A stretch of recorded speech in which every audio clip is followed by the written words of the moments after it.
Hey, Jamie, good evening, everyone. We were just waiting for the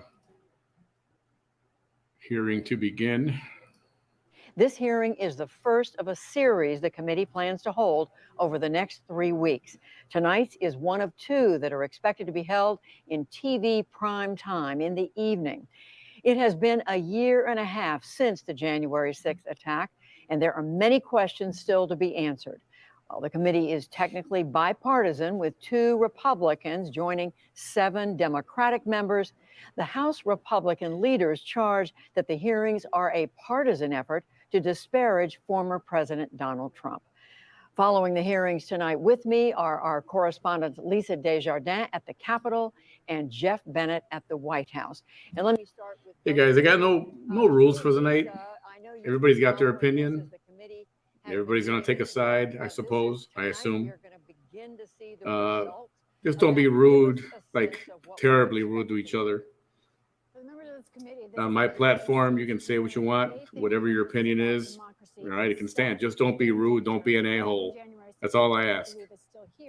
And they will lay out evidence from 1,000 interviews that they conducted over the past year. Hi, Sheila. Hey, Cheryl. They say adds Lit up Marie. to a Hey. multi-step conspiracy Charlotte, how are you? with Jean. former President Thanks for Donald Trump stopping by. at the And center, Jamie. which is what they will say caused. Everybody says I January look mad 6th. when I do the Also, goatee, Peter, right? interesting to It's note, got to be in the that goatee. cavernous room you see, it's just behind me here at the Cannon House office building. This will be a multimedia presentation with video, with documentary. Oh, you mean the other one where I'm feel like this? to it. This will be the most highly produced congressional hearing in history. Lisa Desjardins, let's go quickly to the chair, Bennie Thompson. Without objection, the chair is authorized to declare the committee in recess at any point.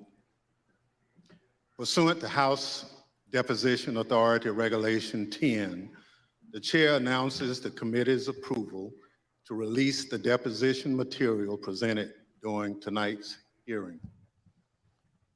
Thanks to everyone watching tonight for sharing part of your evening to learn the facts and causes of the events leading up to and including the violent attack on January 6, 2021. Our democracy, electoral system, and country. I'm Bennie Thompson, chairman of the January 6, 2021 committee. I was born, raised, and still live in Bolton, Mississippi, a town with a population of 521, which is midway between Jackson and Vicksburg, Mississippi, and the Mississippi River. I'm from a part of the country where people justify the actions of slavery, the Ku Klux Klan, and lynching. I'm reminded of that dark history as I hear voices today try and justify the actions of the insurrectionists on January 6th, 2021. Over the next few weeks, hopefully you will get to know the other members, my colleagues up here, and me. We represent a diversity of communities from all over the United States, rural areas and cities, East Coast, West Coast, and the Heartland. All of us have one thing in common. We swore the same oath. That same oath that all members of Congress take upon taking office and afterwards every 2 years if they are reelected. We swore an oath to defend the Constitution against all enemies, foreign and domestic. The words of the current oath taken by all of us that nearly every United States government employee takes have their roots in the Civil War. Throughout our history, the United States has fought against foreign enemies to preserve our democracy, electoral system, and country. Hey, Linda. When the United States Capitol was stormed and burned in 1814, foreign enemies were responsible. Afterward, in 1862, when American citizens had taken up arms against this country, Congress adopted a new oath to help make sure no person who had supported the rebellion could hold a position of public trust. Therefore, Congresspersons and United States federal government employees were required for the first time to swear an oath to defend the Constitution. So everyone, welcome. If this is your first time to Manny Behind the Mic. Talk all kind of topics, all kind of subjects. I think this is important. I got my views on it. I lean a certain way. I think it was all staged, mostly. Others don't believe that. But let's not, we can disagree. That's great. Discuss, disagree, talk about it. Just don't be nasty, rude to each other. All right. That's all I ask. Whatever your opinion is, you can say it here. Just don't be rude about it. Rude about it. And count. Let you be a little rude about it, but don't go overboard. Transfer of power, just as we've done for hundreds of years. But unlike in 1814, it was domestic enemies of the Constitution who stormed the Capitol and occupied the Capitol, who sought to thwart the will of the people to stop the transfer of power. And so they did, so at the encouragement of the President of the United States. The President of the United States trying to stop the transfer of power, a precedent that had stood for 220 years. That's not what he was doing. Even as our democracy had faced its most difficult tests. Thinking back again to the Civil War in the summer of 1864, the President of the United States believed we would be doomed to his bid for re-election. He believed his opponent, General George McClellan, would wave the white flag when it came to preserving the Union. But even with that grim fate hanging in the balance, President Lincoln was ready to accept the will of the voters, come what may. He made a quiet pledge. He wrote down the words, "This morning, as for some days past, it seems exceedingly probable that this administration will not be reelected. Then it will be my duty to so cooperate with the president-elect. It will be my duty." Lincoln sealed that memo and asked his cabinet secretaries to sign it sight unseen. He asked them to make the same commitment he did, to accept defeat if indeed defeat was the will of the people, to uphold the rule of law, to do what every president who came before him did and what every president who followed him would do, until Donald Trump. Donald Trump lost the presidential election in 2020. The American people voted him out of office. It was not because of a rigged system. It was not because of voter fraud. Don't believe me? Hear what his former Attorney General had to say about it. I warn those who watching that this contains strong language. No, just what I've been through. I had 3 discussions with the president that I can recall. One was on November 23rd, one was on December 1st, and one was on December 14th. And I've been through sort of the give and take of those discussions. And in that context, I made it clear I did not agree with the idea of saying the election was stolen and putting out this stuff, which I told the president was bullshit. And, I didn't want to be a part of it. And that's one of the reasons that went into me deciding to leave when I did. I observed, I think it was on December 1st, that, how can you can't live in a world where the incumbent administration stays in power based on its view, unsupported by specific evidence, that there was fraud in the election. Bill Barr, on Election Day 2020, he was the Attorney General of the United States, the top law enforcement official in the country, telling the president exactly what he thought about claims of a stolen election. Donald Trump had his days in court to challenge the results. He was within his rights to seek those judgments. In the United States, law-abiding citizens have those tools for pursuing justice. He lost in the courts. just as he did at the ballot box. And in this country, that's the end of the line.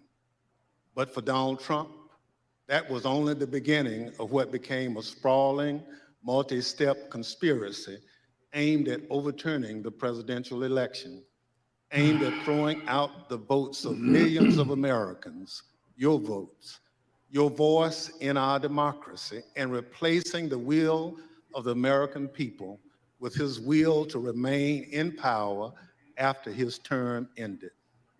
Donald Trump was at the center of this conspiracy. And ultimately, Donald Trump, the President of the United States, spurred a mob of domestic enemies of the Constitution to march down the Capitol and subvert American democracy.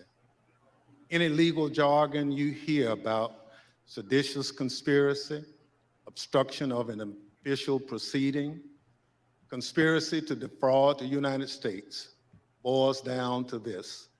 January 6th was the culmination of an attempted coup, a brazen attempt, as one rioter put it shortly after January 6th, to overthrow the government.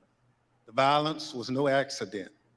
It represented Trump's last stand, most desperate chance to halt the transfer of power. Now, you may hear those words and think, this is just another political attack on Donald Trump by people who don't like him. That's not the case.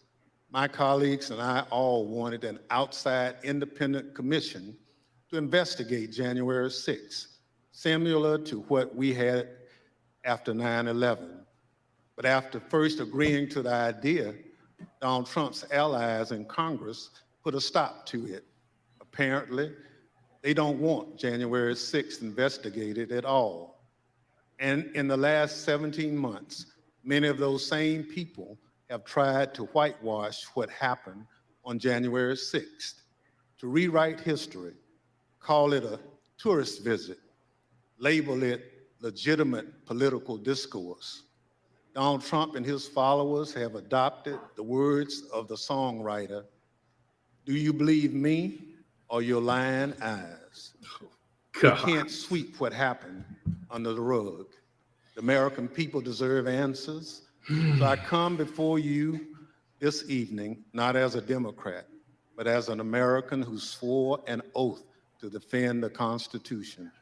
The Constitution doesn't protect just Democrats or just Republicans. It protects all of us, we the people. And this scheme was an attempt to undermine the will of the people. So tonight, and over the next few weeks, we're going to remind you of the reality of what happened that day. But our work must do much more than just look backwards. The cause of our democracy remains in danger. The conspiracy to thwart the will of the people is not over. There are those in this audience who thirst for power, but have no love or respect for what makes America great: devotion to the Constitution, allegiance to the rule of law, our shared journey to build a more perfect union. January 6th and the lies that led to insurrection have put 2.5 centuries of constitutional democracy at risk. The world is watching what we do here. America has long been expected to be a shining city on the hill, a beacon of hope and freedom, a model for others when we are at our best. How can we play that role when our house is in such disorder?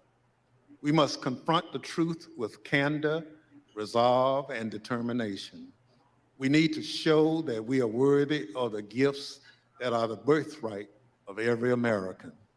That begins here, and it begins now, with a true accounting of what happened and what led to the attack on our Constitution and our democracy. In this moment, when the dangers of our Constitution and our democracy loom large, nothing could be more important. Working alongside the public servants on this dais has been one of the greatest honors of my time in Congress. It's been a particular privilege to count as a partner in this effort and to count as a friend the gentlewoman from Wyoming, Ms. Cheney. She's a patriot, a public servant of profound courage, of devotion to her oath and the Constitution.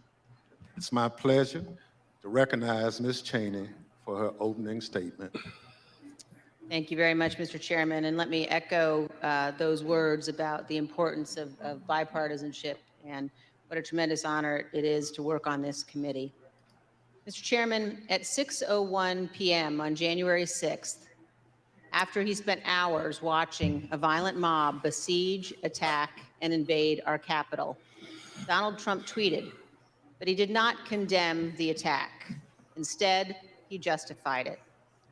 These are the things and events that happen, he said, when a sacred landslide election victory is so unceremoniously and viciously stripped away from great patriots who've been badly and unfairly treated for so long. As you will see in the hearings to come, President Trump believed his supporters at the Capitol, and I quote, "We're doing what they should be doing." This is what he She didn't read the rest. Go home in peace. Isn't that what he said? off the mob to instruct his supporters to leave. Over a series of hearings in the coming weeks, you will hear testimony, live and on video, from more than half a dozen former White House staff in the Trump administration, all of whom were in the West Wing of the White House on January 6th. You will hear testimony that, quote, "The president did not really want to put anything out," calling off the riot or asking his supporters to leave. You will hear that President Trump was yelling and, quote, "really angry" at advisors who told him he needed to be doing something more. And aware of the rioters' chance to hang Mike Pence, the president responded with this sentiment, quote, "Maybe our supporters have the right idea. Mike Pence, quote, deserves it." You will hear evidence that President Trump refused for hours to do what his staff, his family, and many of his other advisors begged him to do: immediately instruct his supporters to stand down and evacuate the Capitol. Tonight, you will see never-before-seen footage of the brutal attack on our Capitol, an attack that unfolded while a few blocks away, President Trump sat watching television in the dining room next to the Oval Office. You will hear audio from the brave police officers battling for their lives and ours, fighting to defend our democracy against a violent mob Donald Trump refused to call off. Tonight and in the weeks to come, Oh my you will goodness. see evidence of what motivated this violence, including directly from those who participated in this attack. You will see video of them explaining what caused them to do it. You will see their posts on social media. We will show you what they have said in federal court. On this point, there is no room for debate.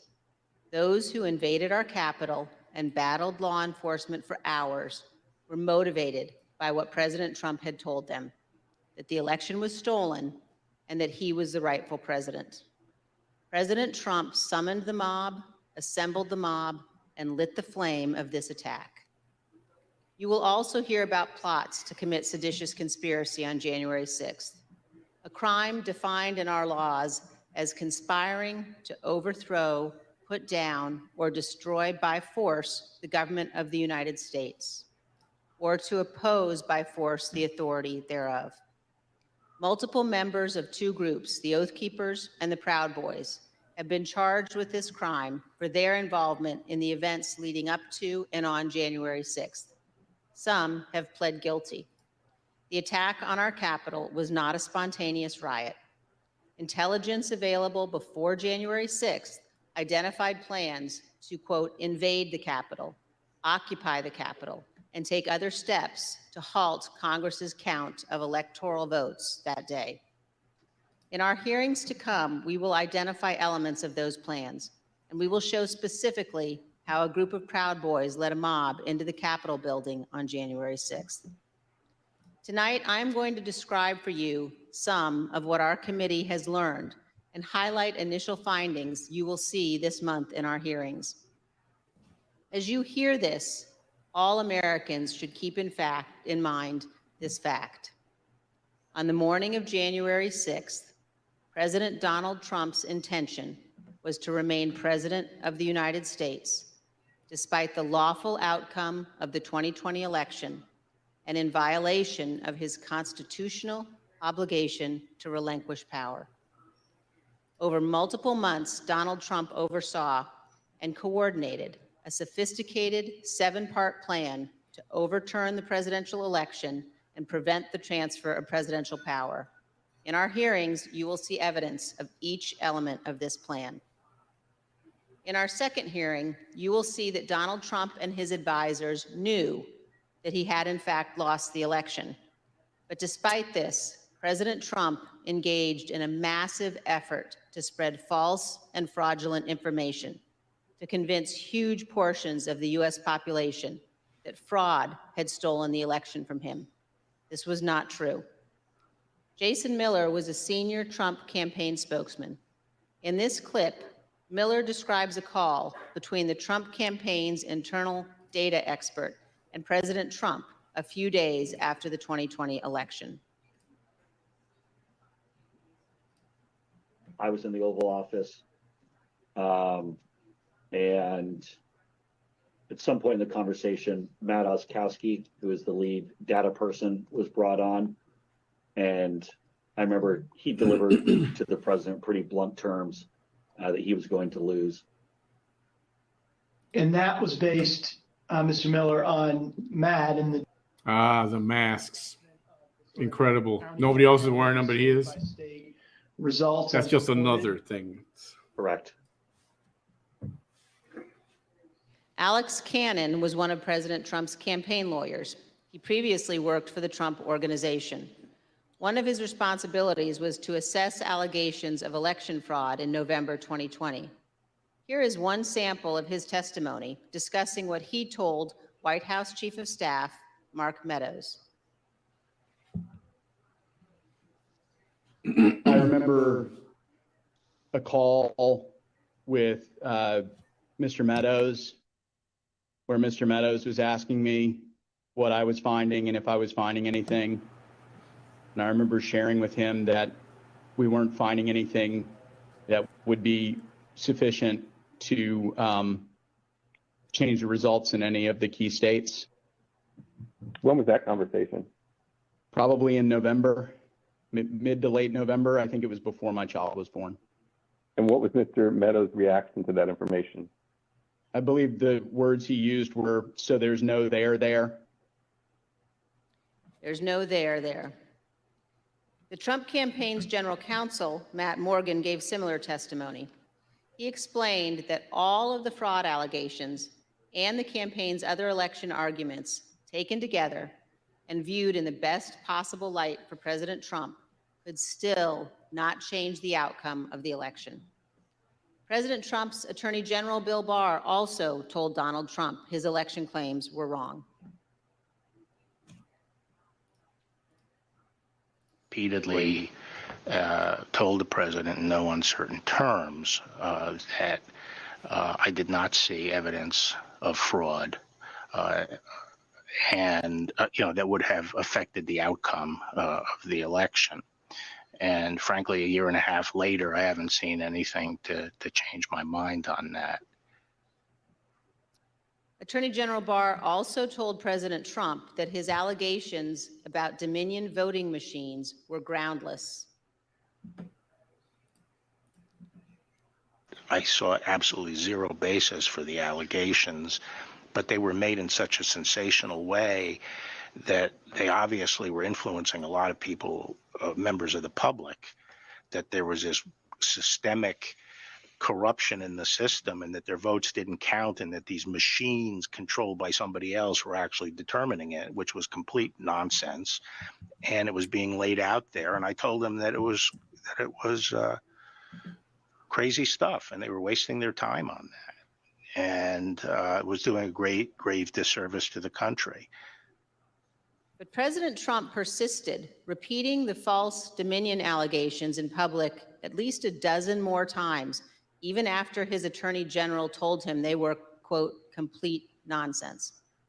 And after Barr's resignation on December 23rd, the acting attorney general who replaced him, Jeff Rosen, and the acting deputy, Richard Donahue, told President Trump over and over again that the evidence did not support allegations he was making in public.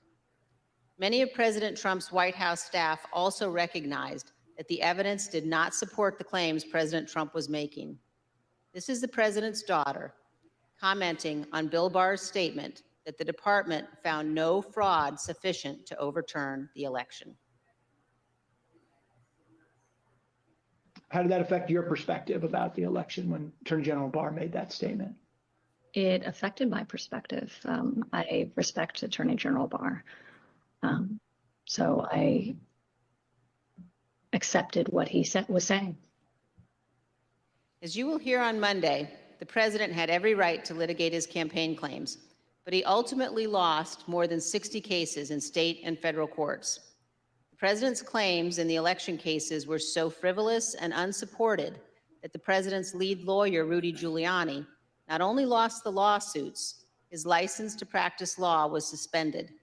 Here's what the court said of Mr. Giuliani.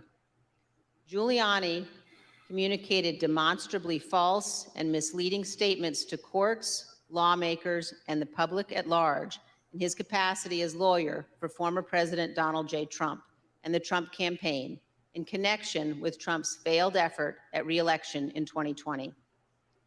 As you will see in great detail in our hearings, President Trump ignored the rulings of our nation's courts. He ignored his own campaign leadership, his White House staff, many Republican state officials. He ignored the Department of Justice and the Department of Homeland Security. President Trump invested millions of dollars of campaign funds purposely spreading false information, running ads he knew were false, and convincing millions of Americans that the election was corrupt and that he was the true president. As you will see, this misinformation campaign provoked the violence on January 6th. In our third hearing, you will see President Trump corruptly planned to replace the Attorney General of the United States so the U.S. Justice Department would spread his false stolen election claims. In the days before January 6th, President Trump told his top Justice Department officials, quote, "Just say the election was corrupt and leave the rest to me and the Republican congressman." Senior Justice Department officials, men he had appointed, told him they could not do that because it was not true. So President Trump decided to replace them. He offered Jeff Clark, an environmental lawyer at the Justice Department, the job of acting Attorney General. President Trump wanted Mr. Clark to take a number of steps, including sending this letter to Georgia and 5 other states, saying the U.S. Department of Justice had, quote, identified significant concerns that may have impacted the outcome of the election. This letter is a lie. The Department of Justice had, in fact, repeatedly told President Trump exactly the opposite, that they had investigated his stolen election allegations and found no credible fraud that could impact the outcome of the election. This letter and others like it would have urged multiple states to withdraw their official and lawful electoral votes for Biden. Acting Deputy Attorney General Richard Donahue described Jeff Clark's letter this way, quote, "This would be a grave step for the department to take and could have tremendous constitutional, political, and social ramifications for this country." The committee agrees with Mr. Donahue's assessment. Had Clark assumed the role of Attorney General in the days before January 6th and issued these letters, the ramifications could indeed have been grave. Mr. Donahue also said this about Clark's plan. And I recall toward the end saying, what you're proposing is nothing less than the United States Justice Department meddling in the outcome of a presidential election. In our hearings, you will hear firsthand how the senior leadership of the Department of Justice threatened to resign, how the White House counsel threatened to resign, and how they confronted Donald Trump and Jeff Clark in the Oval Office. The men involved, including Acting Attorney General Jeff Rosen, and Acting Deputy Attorney General Richard Donahue were appointed by President Trump. These men honored their oaths of office, they did their duty, and you will hear from them in our hearings. By contrast, Jeff Clark has invoked his Fifth Amendment privilege against self-incrimination and refused to testify.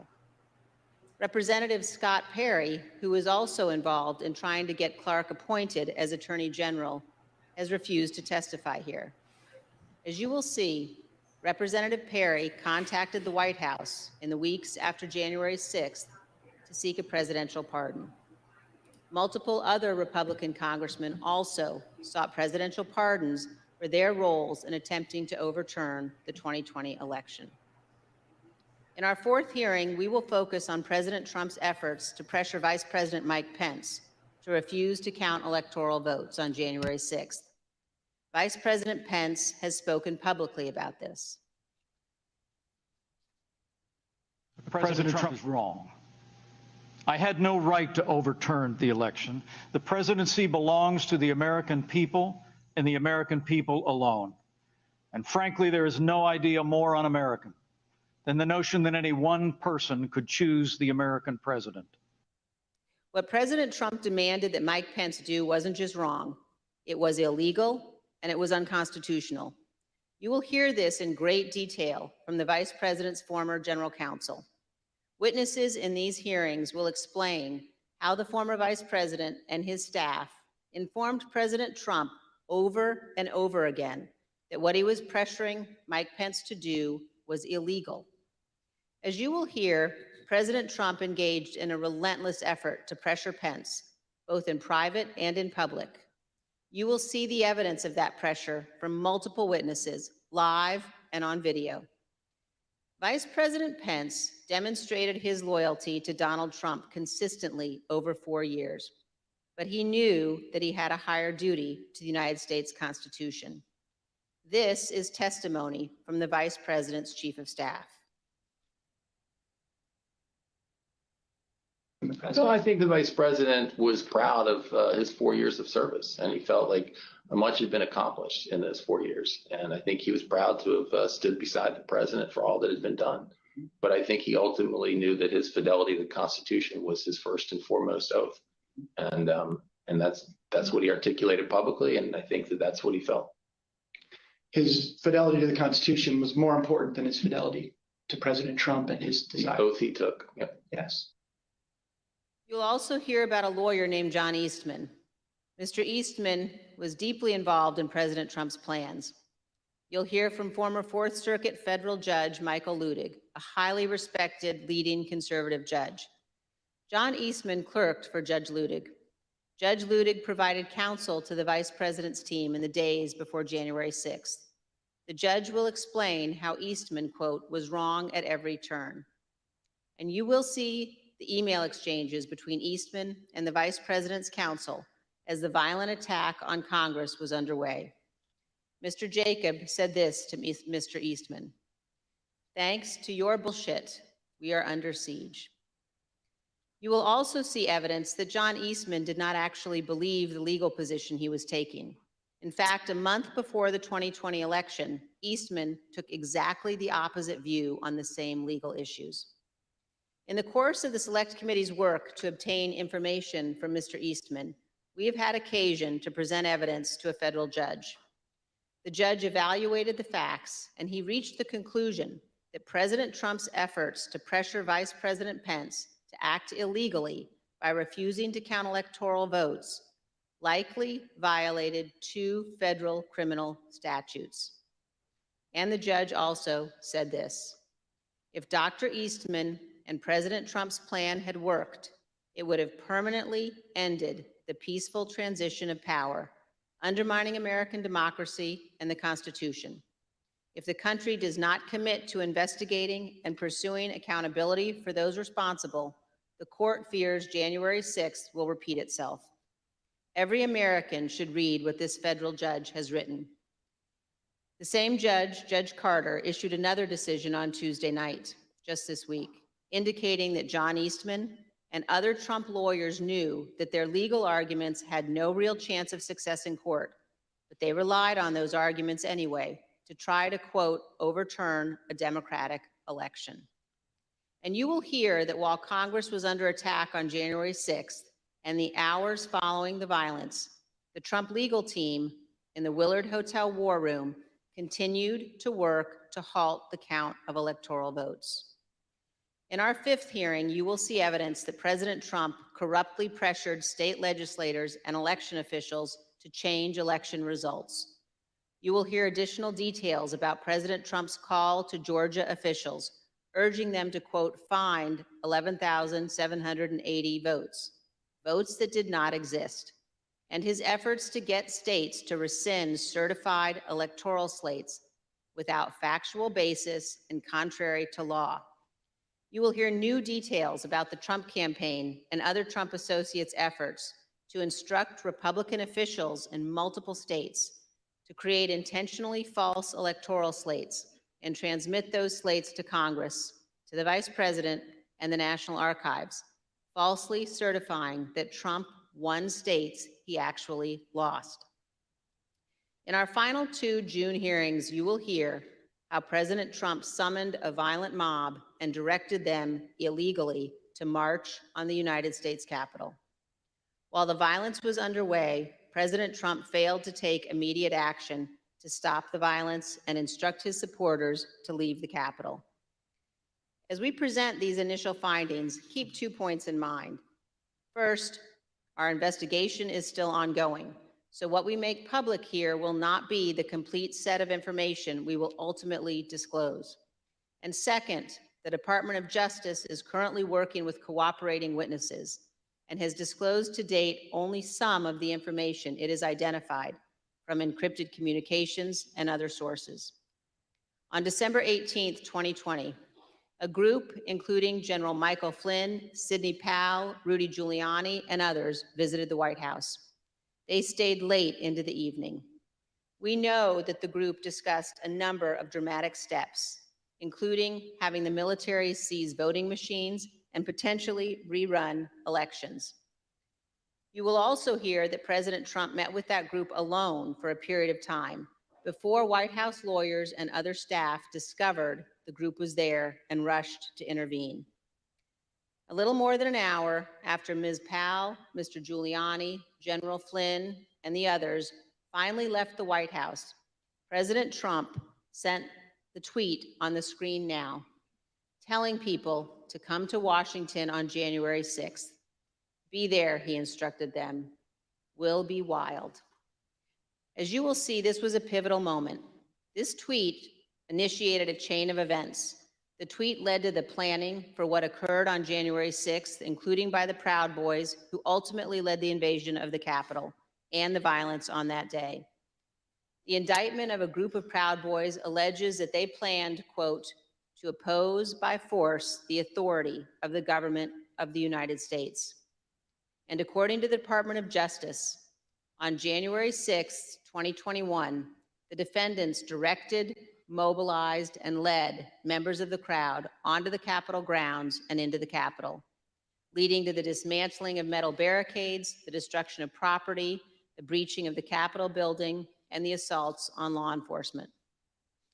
Although certain former Trump officials have argued that they did not anticipate violence on January 6th, the evidence suggests otherwise. As you will see in our hearings, the White House was receiving specific reports in the days leading up to January 6th, including during President Trump's Ellipse rally, indicating that elements in the crowd were preparing for violence at the Capitol. And on the evening of January 5th, the president's close advisor, Steve Bannon, said this on his podcast. All hell is going to break loose tomorrow.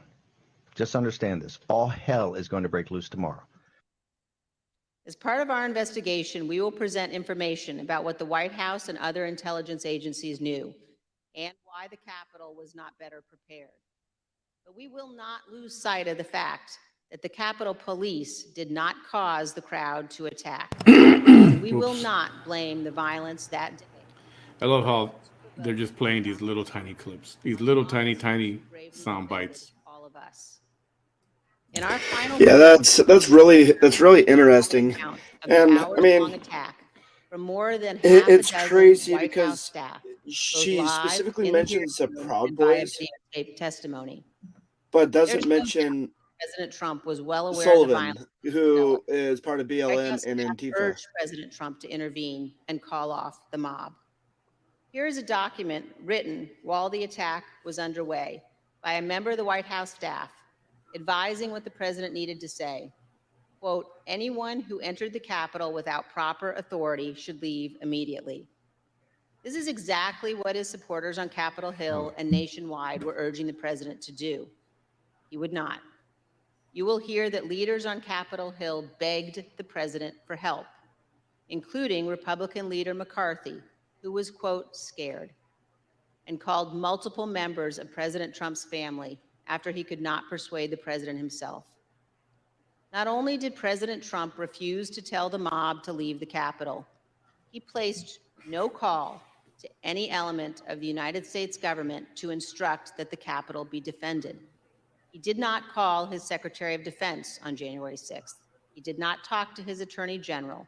He did not talk to the Department of Homeland Security. President Trump gave no order to deploy the National Guard that day, and he made no effort to work with the Department of Justice to coordinate and deploy law enforcement assets. But Vice President Pence did each of those things. For example, here is what General Milley, the chairman of the Joint Chiefs of Staff, testified to this committee. There were 2 or 3 calls with Vice President Pence. He was very animated, and he issued very explicit, very direct, unambiguous orders.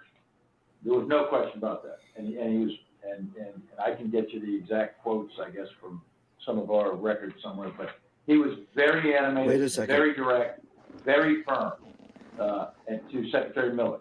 Get the military down here, get the Guard down here, put down this situation, etc. By contrast, I have a General question Milley's for you, Manny. description of his conversation with President Trump's chief of staff, Mark Meadows, on January 6th. How can Vice President Pence order the military to do anything? The vice president is making You can't. all the decisions. Exactly. And what they're missing is that the fact that there was multiple times prior to this saying, hey, we can make 10,000 troops available. You guys need them red flag for me personally to be there. No, and they were turned down multiple times. Yep. And you will hear from witnesses how the day played out inside the White House, how multiple White House staff resigned. This is very interesting. I mean, President Trump coming would from not somebody ask who his is former supporters to military, leave the Capitol. I'm listening to this and I'm just like shaking my head like this is not the chain of Trump command. finally released a video Yeah. instructing the riotous mob to leave. And as he did so, he said to them, quote, "We love you and you're very special." You will also hear Oh, and that's so horrible, right? January 6th, members of the president's family, White House staff, and others tried to step in to stabilize the situation, quote, to land the plane before the presidential transition on January 20th. You will hear about members of the Trump cabinet discussing the possibility of invoking the 25th Amendment and replacing the President of the United States. Multiple members of President Trump's own cabinet resigned immediately after January 6th. One member of the cabinet suggested that the remaining cabinet officers needed to take a more active role in running the White House and the administration. But most emblematic of those days is this exchange of texts between Sean Hannity and former President Trump's press secretary, Kayleigh McEnany. Sean Hannity wrote, in part, "Key now, no more crazy people, no more stolen election talk. Yes, impeachment and 25th Amendment are real. Many people will quit." Ms. McEnany responded in part, "Love that. That's the playbook." The White House staff knew that President Trump was willing to entertain and use conspiracy theories to achieve his ends. They knew the president needed to be cut off from all of those who had encouraged him. They knew that President Donald Trump was too dangerous to be left alone, at least until he left office on January 20th. These are important facts for Congress and the American people to understand fully. When a president fails to take the steps necessary to preserve our union, or worse, causes a constitutional crisis, we're at a moment of maximum danger for our republic. Some in the White House took responsible steps to try to prevent January 6th. Others egged the president on. Others, who could have acted, refused to do so. In this case, the White House counsel was so concerned about potentially lawless activity that he threatened to resign multiple times. That is exceedingly rare and exceedingly serious. It requires immediate attention, especially when the entire team threatens to resign.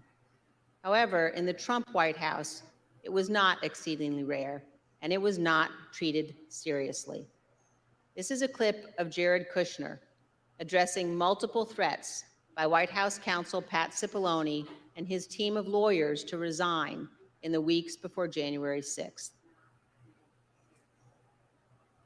Jared, are you aware of instances where Pat Cipollone threatened to resign? I kind of, like I said, my interest at that time was on trying to get as many pardons done. And I know that, he was always, him and the team were always saying, oh, we're going to resign. We're not going to be here if this happens, if that happens. So I kind of took it up to just be whining, to be honest with you. Whining. There's a reason why people serving in our government take an oath to the Constitution. As our founding fathers recognized, democracy is fragile. People in positions of public trust are duty-bound to defend it, to step forward when action is required. In our country, we don't swear an oath There was a to comment up here individual or that political party. We take our oath to defend the kind of United disturbed me States Constitution. a little bit.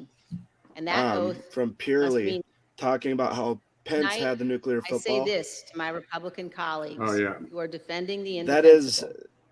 There will come a the day only way when you would Donald have Trump that is is gone. if they invoke Your the dishonor 25th. will remain. Finally, So, I ask all of our he- fellow Americans to watch our hearings And over to the date, coming there's weeks. no evidence that Please there was remember what's the at stake. invocation of the 25th Amendment. Remember the men and women who have fought So, and died so that we can live Him under having the the rule nuclear of law, football not the is rule of not men. logical.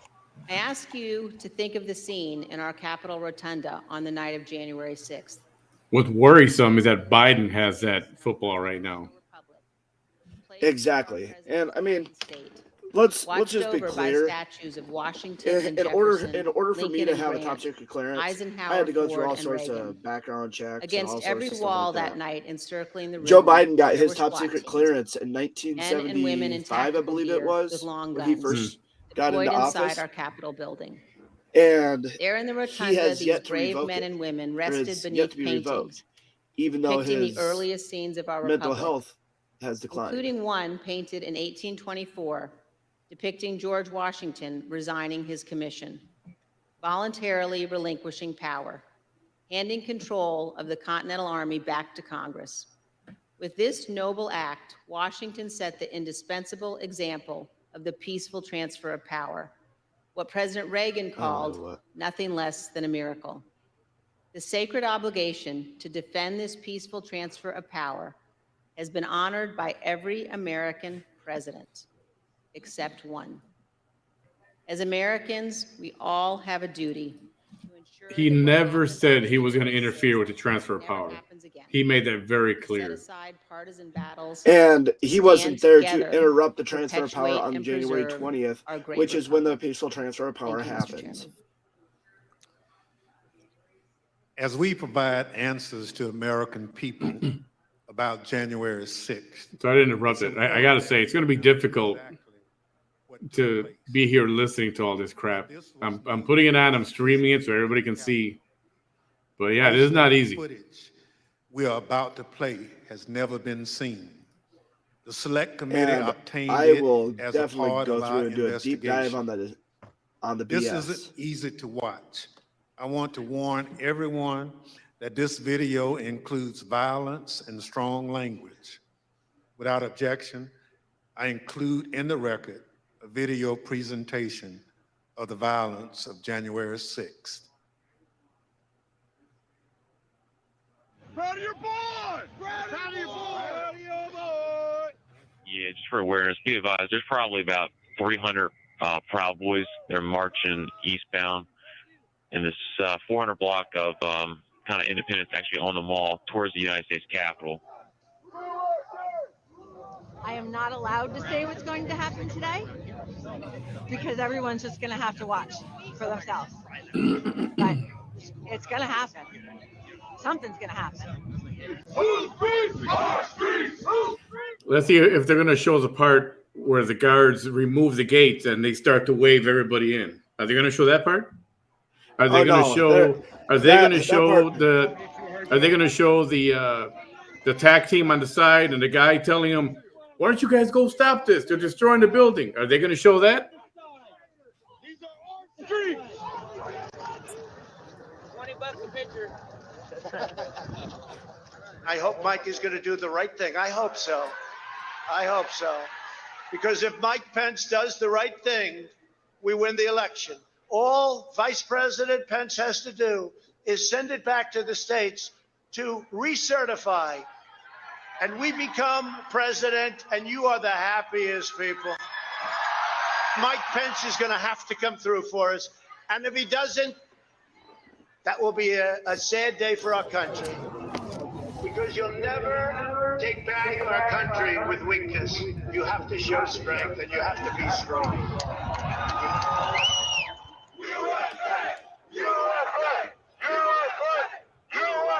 Cruiser 50, it does look like we're going to have an ad hoc march stepping off here. There's a crowd surge heading east.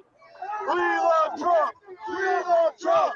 We love Trump! So, Manny, did you miss a part? Right after Mike that, Pence, they I cut hope it. you're going to stand up for the good of our Constitution and for the good of our country. And if you're not, I'm going to be very disappointed in you. I will tell you right now.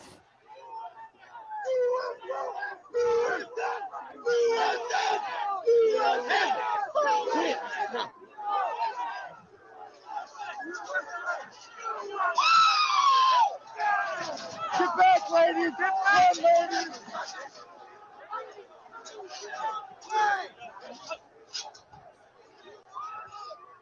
Priority. We just had protesters. Peace circle, breach the line.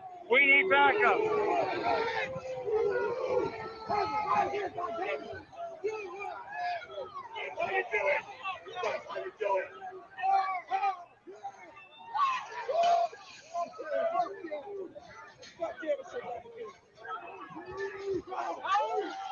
Madam Speaker, the Vice President and the United States Senate.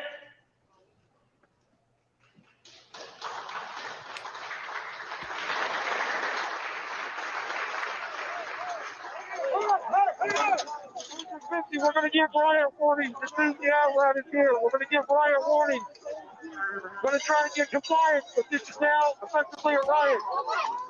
49 hours declaring it a riot. Cruiser 5 to 50, be advised, Cal Police 1 advised they're trying to breach and get to the Capitol. Yeah, copy. You notice how there's a lot of people that have not came in. Yeah.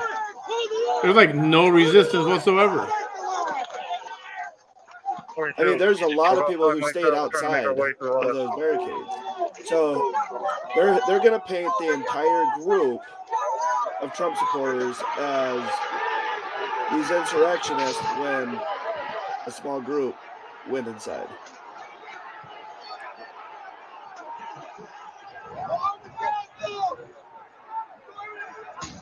Oh, and no firearms.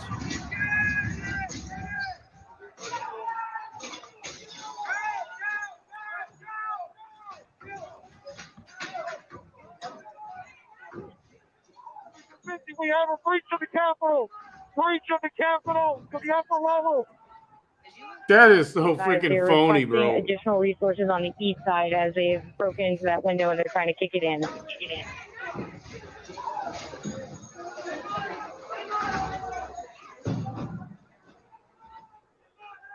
Without objection, the chair declares the House in recess pursuant to Clause 12B of Rule 1. Mike Pence didn't have the courage to do what should have been done to protect our country and our Constitution, giving states a chance to certify a corrected set of facts, not the fraudulent or inaccurate ones which they were asked to previously certify. U.S. demands the truth. Bring out Pence. Bring out Pence. Bring out Pence. Bring out Pence. Bring out Pence.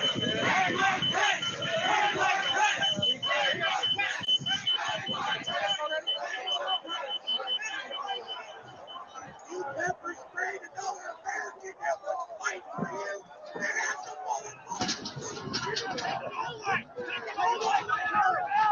Get him back here. Watch forward. Our house.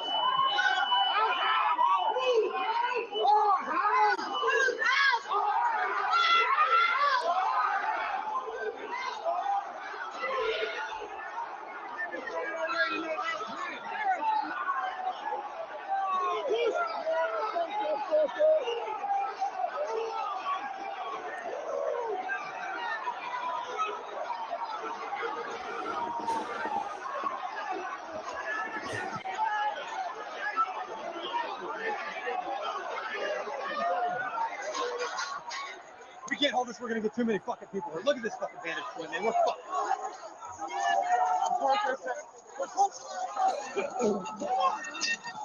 Oh yeah, they're.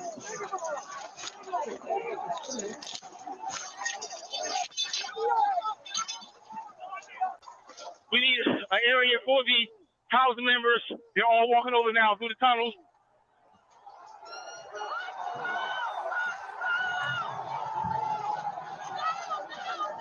We're trying to hold the upper deck.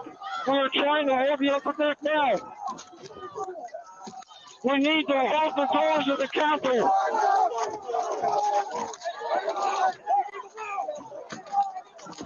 I need court support.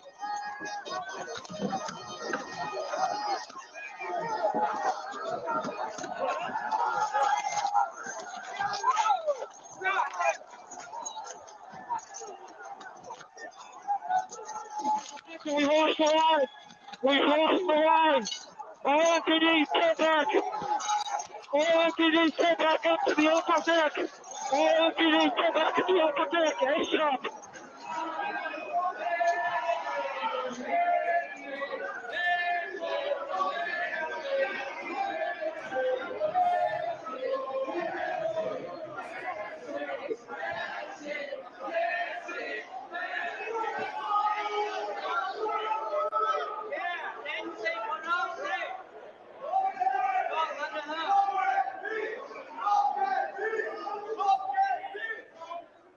Cruiser 50, be advised that Capitol Police is going to start moving their resources inside. They're going to start the M4 officers first. Oh, just you see that blast gate that was down? That can only be activated and opened and closed by a control room. The control room is just inside the main doors of the 208 with 4 members. House Doors office, barricades. There's or the people House flooded floor. the hallways outside. We have no way out. So In fact, officers still remaining on the House floor, on the third floor, to use the subway there is no way that that door opened by itself. The members on the other side. It's enough to withstand the blast of a C4 explosive. It's up to us people now, the American people. What are you ready to do? One more time. What are you ready to do? And whatever it takes, I'll lay my life down if it takes. Absolutely. That's why we showed up today.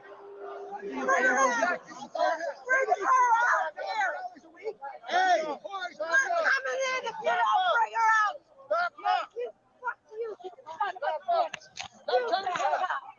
You back up! I have myself on back.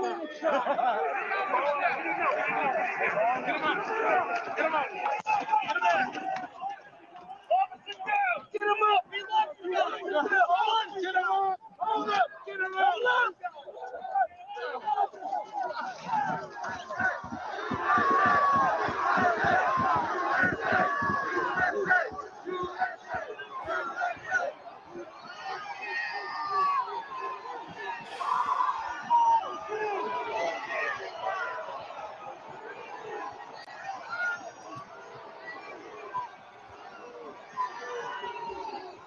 I'll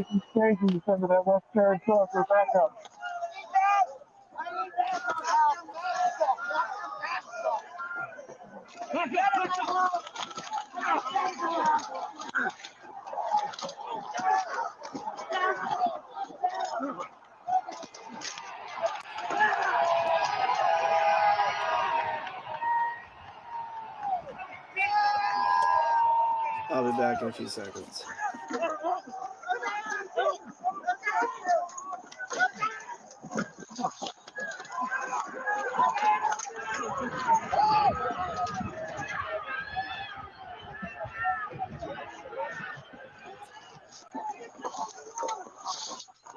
They were peaceful people. These were great people. The crowd was unbelievable. And I mentioned the word love, the love in the air. I've never seen anything like it.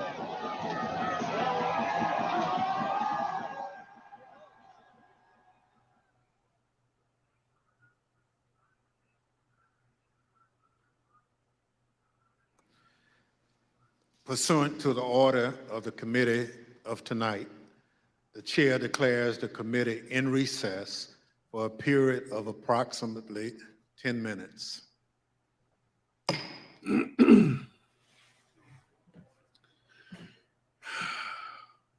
And we've been watching absolutely stunning video of the mob. They keep saying never before seen footage. I saw that. I came across that on the internet. But so much of it I don't know we have not. what part of it wasn't All that preceded by seen by everyone already. Opening statements by Liz. But a lot of that had already been out. On this House. And they're trying to, like we already know, they're trying to blanket the committee chair. everyone as a Trump supporter was there doing all that garbage. But it was clearly a bunch of actors. We have just spent listening to It's the testimony. It's so dumb. The statements from the chair, Bennie Thompson, and from the ranking Republican, So dumb. Liz Cheney, and then Such a waste of time. Video, which I am sure many of you have just been watching, very hard to stomach. Let's see what she's and got to as the committee say. takes, as you heard Chairman Thompson say, just a short break. Joining me at the table here at the NewsHour to help analyze all this, Mary Mccord, who served as the acting Assistant Attorney General for National Security from 2016 to 2017. She now leads the Institute for Constitutional Advocacy and Protection. With her, Paul Rosenzweig, a cybersecurity consultant who previously served as Deputy Assistant Secretary for Policy at the Department of Homeland Security and as Senior Counsel in the Whitewater investigation. That was back during President Clinton. And finally, Danelle Harvin, former head of Homeland Security and Intelligence for the District of Columbia. He is now a senior policy researcher with the RAND Corporation. Danelle Harvin, I'm going to start with you because we spoke with you on the NewsHour just a short time ago, just a few hours ago, and you were reminding us that you had evidence, saw warnings in the days leading up to this assault on the Capitol that this might happen. This was not entirely a surprise to you. Certainly not, but we didn't think it would unfold in the type of violence that we saw on that day. We knew that there were groups who were coming, some of which may be armed, many of which who had bad intentions to try to enter the Capitol. They were sharing plans to enter the Capitol. They were communicating even down to minute details, such as handheld radio frequencies. But the fact that they were able to effectively use a very worked up, riled up crowd effectively as a force multiplier is something that I don't think any of us could have predicted. What did you see just Yeah, now you guys are putting it in the comments, and it's true. What about all the destruction that Antifa and BLM did in all these cities across the country? And then moved in on the Capitol. What we What heard. was done about that? How many people were arrested there? How many what they were doing people there. lost their livelihoods?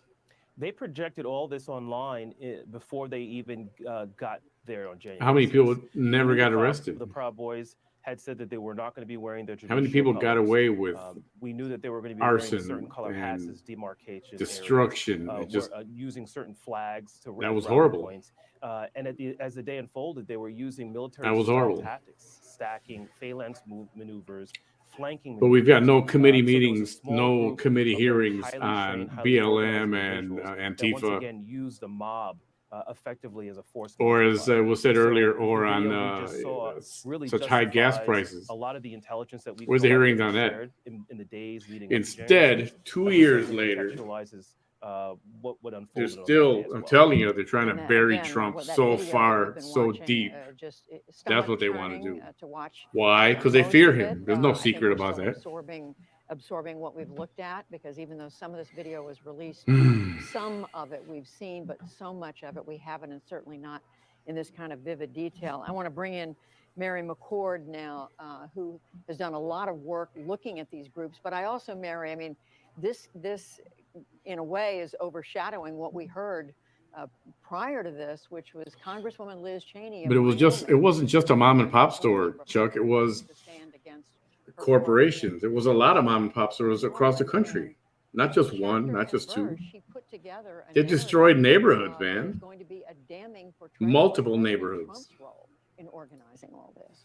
This really was an opening statement, much like you would expect in a trial. I mean, I was a prosecutor for 20 years, and she went through, you know, all of the efforts, the multi-step efforts to carry out, and she used this word, a coup, right? So starting with, you know, the fact that Donald Trump was told by his own advisors that there was no evidence of fraud, the effort to co-opt the Department of Justice and including replacing those who disagreed with him with those who would carry out his duty, the intimidation of Mike Pence, the fraudulent elector scheme, and finally summoning the mob. And she really set the stage for what the Americans are going to see in the coming days. I think really trying to get people to say, I want to watch this. I'm tired of being told what to think. Yeah. I want to see the evidence for myself and make my own decisions. Paul Rosenzweig is somebody who's been involved in organizing this kind of investigation here in Washington.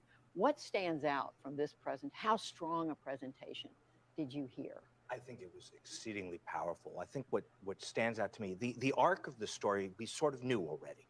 But what stands out to me was the way in which Congresswoman Cheney weaved in details, previously unknown details, that lend power and credence to the story in ways that ought to at least break through to the American people. That Bill Barr called the allegations of election fraud, am I allowed to say the word? Yeah. Quote him, bullshit, yeah. Right? That Ivanka Trump accepted Bill Barr's, that multiple Republican congressmen sought pardons. I mean, that's going to be the headline tomorrow. But really, what's amazing is that multiple Republican congressmen thought they needed pardons. That breaks through, or maybe it will break through because of their involvement. Our Lisa Desjardins, who's been in the hearing room, is joining us now at the Capitol, along with Jeff Bennett at the White House. Lisa, I do want to quickly come to you. I have to say, we're all sitting here just trying to take all this in and absorb it. A lot of it is new information. That's right. And I think that in the hearing room, you could certainly see reporters very quickly taking a lot of notes. They were laying out, I think as Mary Mccord said, almost a trial-like case against the former president. It struck me almost as sort of a different form of impeachment. It is not an impeachment proceeding, but they are making a case that this is a president who acted unlawfully and was at the center, as they say, of a conspiracy. I think I have to also tell you about the atmosphere in the room a little bit, as that long clip, I think a 12-minute long video, the last of the clips that they played was airing. I noticed in the back of the room, that's where there's about a little bit more than a dozen, almost maybe 18 members of Congress, all Democrats I saw back there. Many of them are members who I know were in the chamber on January 6th. I was watching them, and as that video went on, they were giving each other sort of steely-eyed glances. You could tell that they were feeling emotional, but telling each other, kind of giving each other silent support. And I saw one member, a freshman member, shaking, rocking back and forth, trying not to go to tears. It was a very emotional moment, I think, especially for those members of Congress who were in there. One going in said, I have to be here because I still don't have closure on that day yet. And you're feeling that in the room. No surprise. Jeff Bennett at the White House, I want to come to you for what is left of this break. We know President Biden is not in Washington tonight. He's been in California, presiding over as a host of the Summit of the Americas, meeting with other leaders from the Western Hemisphere. But how closely is the White House following all this? How much stock do they put in what's going on? Well, I'm told the White House Department of Legislative Affairs has been in close coordination and close touch with the House Speaker's office and also with leadership of the committee itself. But President Biden, I'm told, has kept a respectful distance from this committee and their work product, and that was intentional. In large part, the view from the White House is that for President Biden to offer some sort of running commentary about the many revelations about this committee's work that have come out, mainly through reporting, that would in many ways make this a partisan enterprise. And this White House has also been very careful about not trying to be seen influencing or trying to pressure the Department of Justice or the Attorney General as they make their own determination about what cases to bring and when. I think it was particularly interesting to hear Congresswoman Liz Cheney to make note of the fact that there are cooperating witnesses who are working with the Department of Justice, which suggests that there's more to come on that front, Judy. Jeff Bennett at the White House, and Jeff, will be coming back to you a little later when this hearing ends, which we think will take place within the hour. It looks like Chairman Bennie Thompson is back in his chair, and we want to go back to the committee as soon as they resume. They said that on this first night, they plan to go somewhere between 90 minutes or so. Let's go right now to Chair Bennie Thompson. The committee will be in order.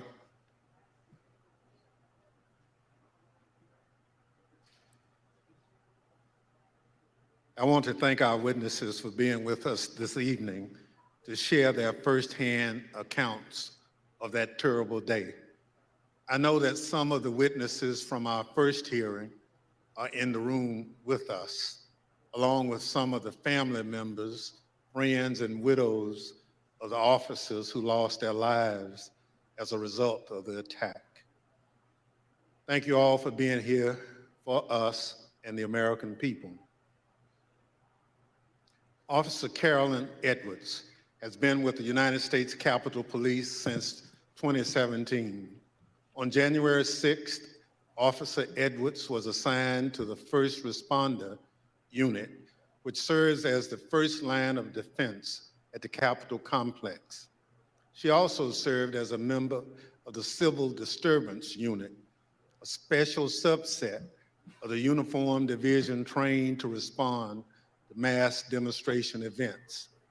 Officer Edwards is a graduate of the University of Georgia and currently is working on a master's degree in intelligence analysis from Johns Hopkins University. Nick Quisted is an acclaimed filmmaker whose credits include documenting stories from war zones in Afghanistan, Syria, and Iraq. On January 6th, Mr. Quickstead was working on a documentary about, quote, why Americans are so divided when Americans have so much in common, end quote. During that day, Mr. Quested interviewed and documented movements of the people around the Capitol, including the first moments of the violence against the Capitol Police and the chaos that ensued. I will now swear in our witnesses. The witnesses will please stand and raise your right hand. Do you swear and affirm under penalty of perjury that the testimony you're about to give is the truth, the whole truth, and nothing but the truth, so help you God?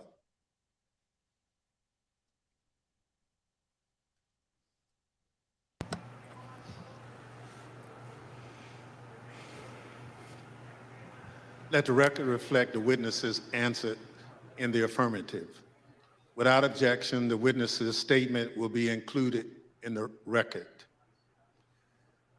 Pursuant to Section 5C8 of House Resolution 503, I recognize myself for questioning. As you saw just a few minutes ago, the Proud Boys instigated the first breach of the Capitol just before 1:00 p.m., where rioters pushed over barricades near the Peace Circle at the foot of the Capitol. Our two witnesses tonight were both there at the time of that first breach. Officer Edwards was standing with other officers behind a line of bike racks that marked the perimeter of the Capitol grounds. She bravely tried to prevent an angry crowd from advancing on the Capitol. Unfortunately, she was overrun and knocked unconscious as the crowd advanced on the Capitol. Mr. Quickstead was a few yards away from Officer Edwards, taking footage of the Proud Boys as part of his work on a documentary film. Most of his footage has never been shown publicly before we shared it this evening.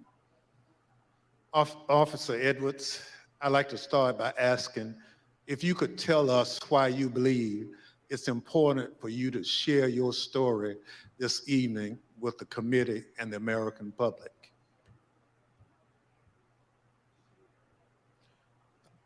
Please, your microphone.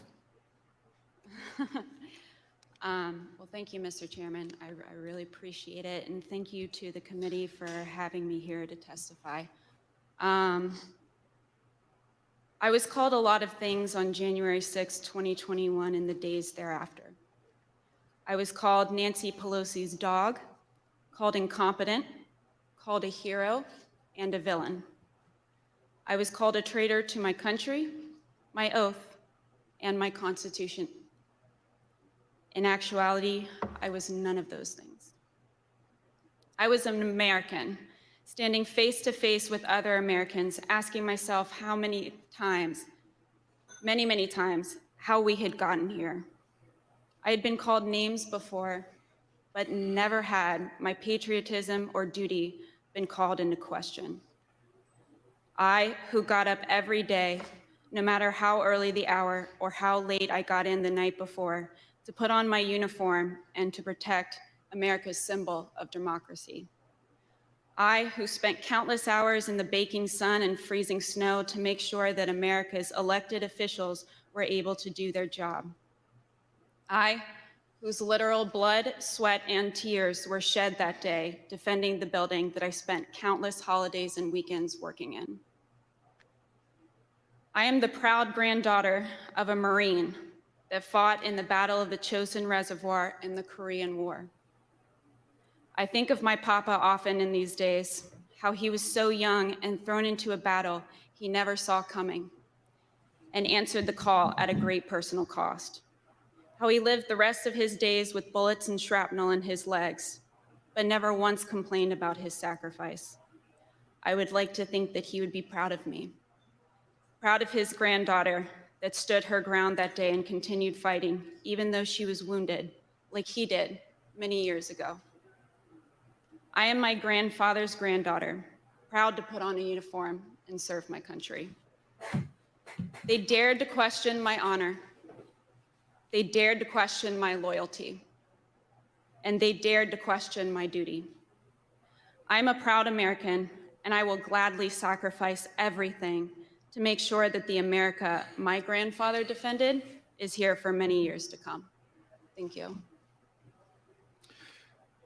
Officer Edwards, your story and your service is important, and I thank you for being here tonight. Ms. Quickstead, I also like to ask you to introduce yourself. Can you tell us how you found yourself in Washington, D.C. on January 6th, 2021? Good evening, Chair and Madam Vice Chair. Thank you for the introduction. As stated, in the winter of 2020, I was working on a documentary. As part of that documentary, I filmed several rallies in Washington, D.C. on December the 11th and December the 12th. And I learned there would be a rally on the Mall on January 6th. So my three colleagues and I came down to document the rally.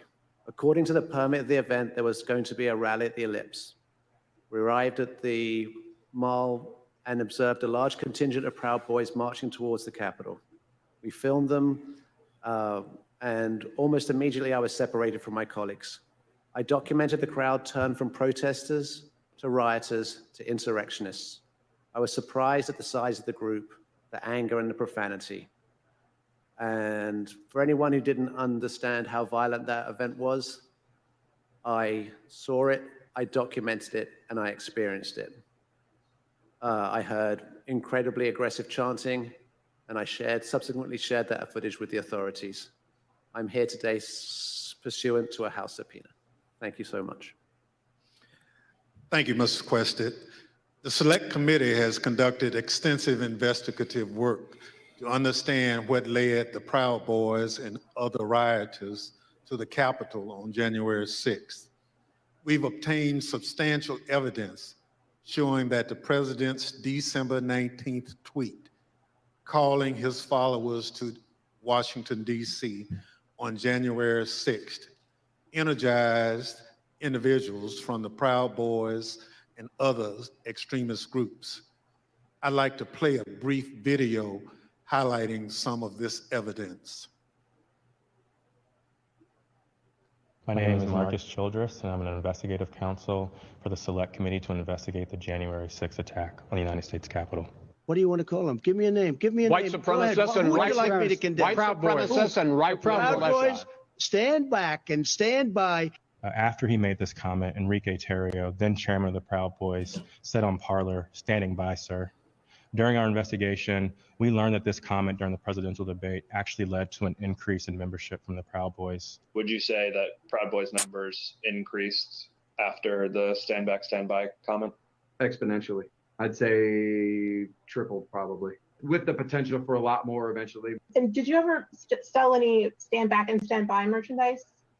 One of the vendors on my page actually beat me to it, but I wish I would have made a stand back, stand by shirt. On December 19th, President Trump tweeted about the January 6th rally and told attendees, "Be there, we'll be wild." Many of the witnesses that we interviewed were inspired by the president's call and came to DC for January 6th. But the extremists, they took it a step further. They viewed this tweet as a call to arms. A day later, the Department of Justice describes how the Proud Boys created a chat called the Ministry of Self-Defense Leadership Chat. In this chat, the Proud Boys established a command structure in anticipation of coming back to DC on January 6th. The Department of Justice describes Mr. Tarrio coming into possession of a document called the 1776 Returns, which describes individuals occupying key buildings around the United States Capitol. The Oath Keepers are another group that the committee investigated. You better get your ass to DC, folks, this Saturday. Yeah, if you don't, there'll be no more republic. But we're not going to let that happen. It's not even an if. It's either President Trump is encouraged and bolstered and strengthened to do what he must do, or we want in a bloody fight. We all know that. The fight's coming. The Oath Keepers began planning to block the peaceful transfer of power shortly after the November 3rd election. And according to the Department of Justice, Stuart Rhodes, the Oath Keepers leader, said to his followers that we're not going to get to this without a Everything is scripted. Every piece of this is scripted. This guy, everything. In response to the tweet, one member, the president of the Florida chapter, put on social media, "The president called us to the Capitol. He wants us to make it wild." The goal was for the Oath Keepers to be called to duty so that they could keep the president in power, although President Trump had just lost the election. The committee learned that the Oath Keepers set up quick reaction forces outside of the city in Virginia where they stored arms. The goal of these quick reaction forces was to be on standby just in case President Trump invoked the Insurrection Act. Did the Oath Keepers ever provide weapons to members? I'm going to decline to answer that on Fifth Amendment grounds and due process grounds. In footage obtained by the committee, we learned that on the night of January 5th, Enrique Tarrio and Stuart Rhodes met in a parking garage in Washington, D.C. There's mutual respect there. I think we're fighting the same fight, and I think that's what's important. The committee learned that the Oath Keepers went into the Capitol through the east doors in two stack formations. The DOJ alleges that one of the stacks went into the Capitol looking for Speaker Pelosi, although they never found her. As the attack was unfolding, Mr. Tarrio took credit.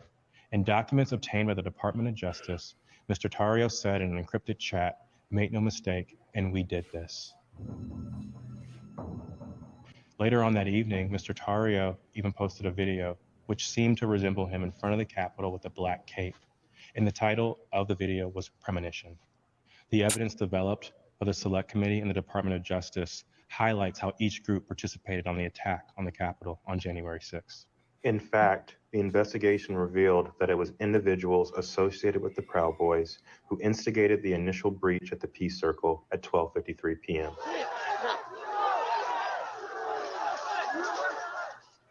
Within 10 minutes, rioters had already filled the Lower West Plaza. By 2 o'clock, rioters had reached the doors on the West and the East Plazas. And by 2:13, rioters had actually broken through the Senate wing door and gotten into the Capitol building. A series of breaches followed.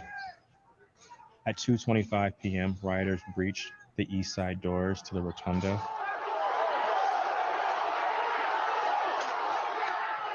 And then right after 2:40 p.m., rioters breached the east side doors near the Ways and Means room. Once the rioters infiltrated the Capitol, they moved through the crypt, the rotunda, the hallways leading to the House chambers, and even inside the Senate chambers.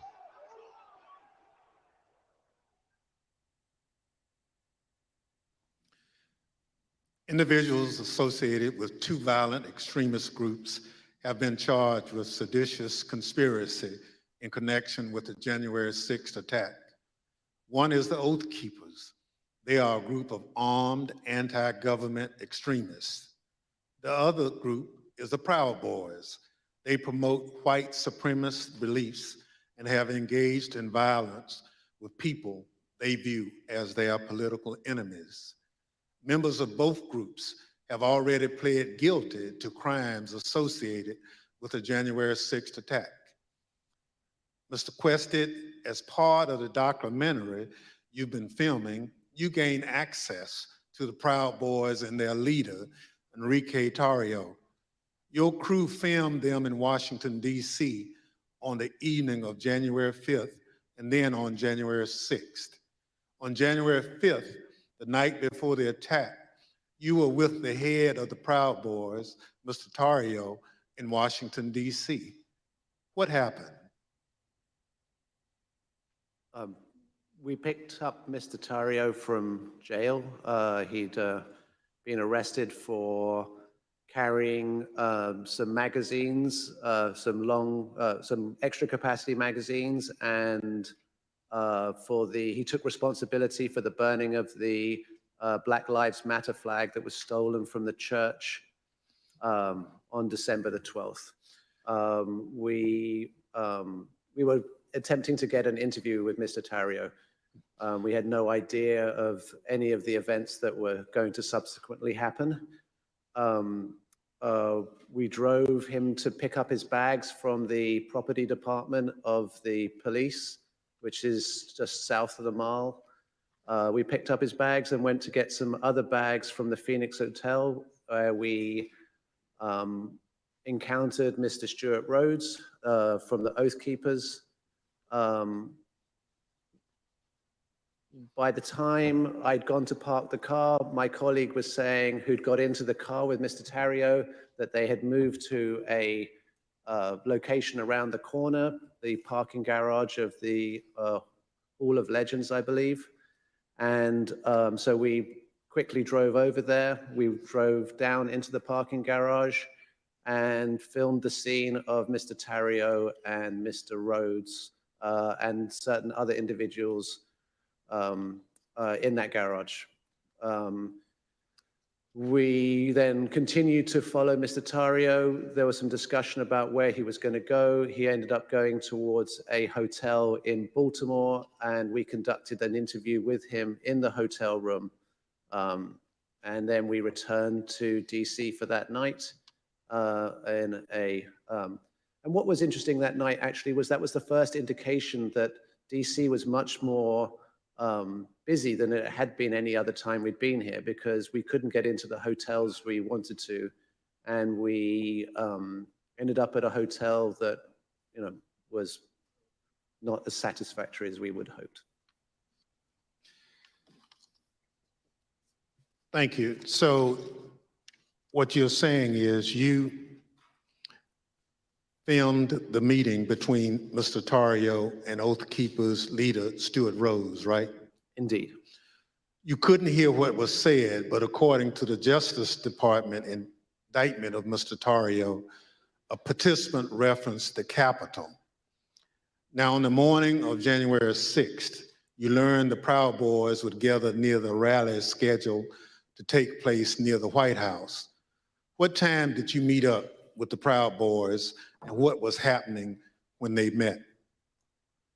We met up with the Proud Boys somewhere around 10:30 a.m. and they were starting to walk down the mall easterly direction towards the Capitol.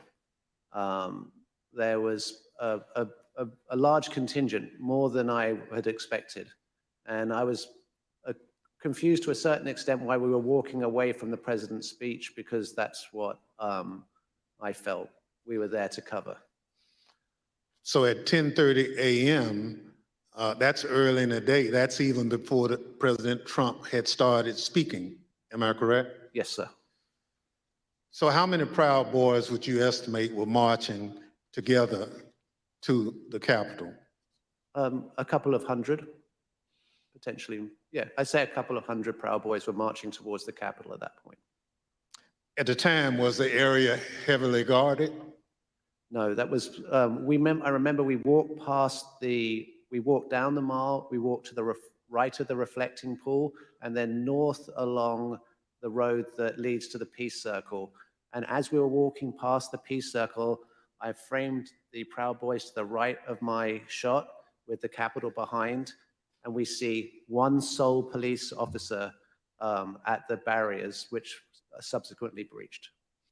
We then walk up and past a tactical unit preparing, and you see that in the film where the man questions their duty and their honor, and you see maybe a dozen Capitol Police putting on their riot gear.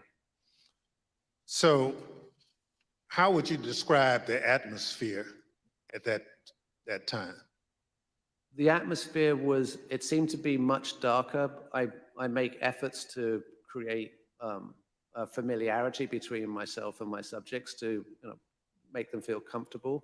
And the atmosphere was much darker this day than had been in these other days. And there was also a contingent of Proud Boys that I hadn't met before from Arizona who appeared to wear these orange hats and had orange armbands. So when the Proud Boys went back down the hill to the Peace Circle, did a larger crowd start together? Well, no, first of all, we went round to the back and down the steps, and we took some photographs on the east side of the Capitol, and then we went for lunch. We went for tacos. So, Mr. Preston, you're a journalist, so you're careful to stick to things that you have observed. But what you've told us is highly relevant. Let me highlight a few key facts that you and others have provided the committee. First, there was a large group of Proud Boys present at the Capitol. We know that from multiple sources. You now estimate that there were around 250 to 300 individuals that you've testified. They weren't there for President Trump's speech. We know this because they left that area to march toward the Capitol before the speech began. They walked around the Capitol that morning. I'm concerned this allowed them to see what defenses were in place and where weaknesses might be. And they decided to launch their attack at the Peace Circle, which is the front door of the Capitol complex. It's the first security perimeter that those marching from the ellipse would have to come to as they move toward the Capitol. The Peace Circle walkway was always where the thousands of angry Trump supporters would arrive after President Trump sent them from the ellipse. The Proud Boys timed their attack to the moments before the start of the joint session in the Capitol, which is also where President Trump directed the angry mob, quote, "We fight like hell," end quote. He told them before sending them down Pennsylvania Avenue, right to where the Proud Boys gathered and where you were filming. Now, a central question is whether the attack on the Capitol was coordinated and planned. What you witnessed is what a coordinated and planned effort would look like. It was the culmination of a months-long effort spearheaded by President Trump. Ms. Quested, thank you for your eyewitness account of the lead up to the breach of the peace circle. This brings us to a point in time where you and Officer Edwards were in close proximity. At this point, I reserve the balance of my time pursuant to 5C, Section 8 of House Resolution 503. The chair recognizes the gentlewoman from Wyoming, Ms. Cheney, for questioning. Thank you very much, Mr. Chairman. Yeah, I believe he is reading Officer that Edwards, completely. Thank There's you. teleprompters there, and Thank you for your all of courage this in is being here this evening. exquisitely I know that it's set up. not easy to No read wonder they want to do it on prime time, because this is an actual production here. members of officers in the audience this evening. But it's really important for the country to have a full accounting and understand what happened. I want to start, Officer Edwards, with a short clip that shows the horrible moment when you were injured as the peace circle was breached.